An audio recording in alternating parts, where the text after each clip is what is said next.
હા, આજ રોજ નાયબ આરોગ્ય અધિકારી સાહેબશ્રીના અધ્યક્ષમાં અમે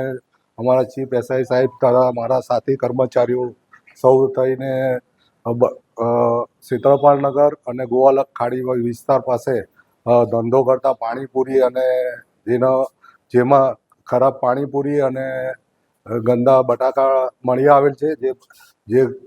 જેનો નાશ કરી અને નિયમ અનુસાર તેઓને પેનલ્ટી કરેલ છે અને નોટિસ આપવામાં આવી છે અને તે લોકોને તાકીદ કરવામાં આવે છે કે હવે પછી આવી ચીજ વસ્તુ વેચવાની નથી, નહીં તો તમારી સામે કડકમાં કડક કાયદેસરની કાર્યવાહી કરવામાં આવશે.